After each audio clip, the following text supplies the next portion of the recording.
Assalamualaikum dan salam sejahtera. Saya Nur Cinta Kalisha binti Nur Azli dari Buletin BSTV. Pada hari ini, 13 Mac 2025, sekolah kami telah mengadakan majlis pelancaran sudut hadis 40 yang telah dirasmikan oleh Yang Berbahagia Ustaz Haji Tun Salim bin Tun Ibrahim. Jom sama-sama kita saksikan imbasan sekitar majlis tersebut.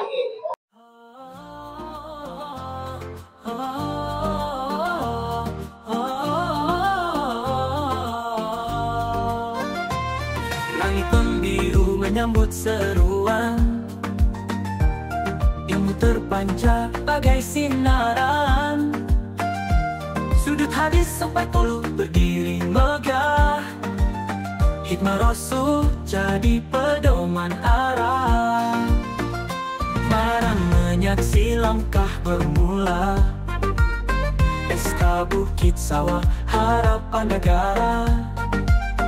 Anak didik diasuh dengan cekal, cinta ilmu jadi bekal.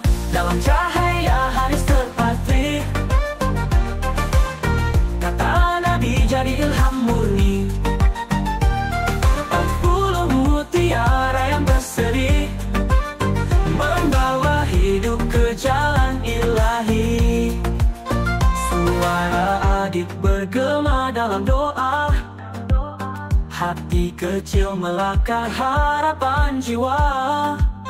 Sudut ini bukan sekadar tempat, ia jiwa agama yang hangat. Tangan kecil kita menggapai mimpi, hadis dibaca seraya mengerti.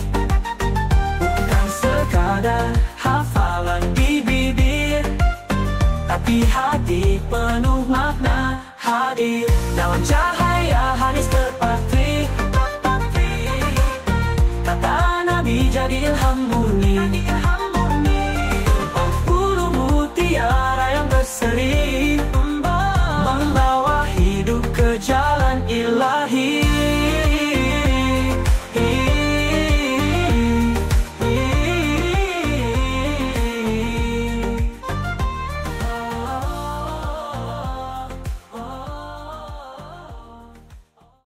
Berikut adalah sesi temu bual bersama Ustaz Tun. Jom sama-sama kita saksikan. Assalamualaikum Ustaz. Bolehkah Ustaz memberi sedikit kata-kata nasihat untuk SK Bukit Sawah? Ya, terima kasih Adinda yang menjadi pengacara pada pagi ini. Mula-mula saya ucapkan tahniahlah pada SK Bukit Sawah atas inisiatif untuk menyemarakkan lagi hadis 40 di sekitar sekolah Bahasa Bukit Sawah. Sempena bulan Ramadan yang mulia ini, saya ingin mengucapkan selamat menyambut Ramadan dan seterusnya selamat menyambut Hari Raya Aidilfitri. Dan sebagai kata-kata untuk dikongsi bersama, saya ingat satu kata-kata Datuk Pengarah Pendidikan Terengganu, Datuk Rahim bin Tahir, pernah menyebut, nak biar berupa baru jadi. Maksudnya anak-anak kalaulah ingin mencapai suatu kejayaan, rupakan kejayaan tersebut baru jadi. Jadi maksudnya kita boleh buat, kita bersungguh-sungguh ke arah itu. Tapi kalau kita blind, tak nampak apa-apa yang kita nak jadi, maka tak jadilah kita. Justru itu dalam konteks kita sebagai seorang pelajar, kita kena ada arah dan tujuan kita. Kita nak jadi apa akan datang, maka usahalah ke arah tersebut supaya dia menjadi kenyataan.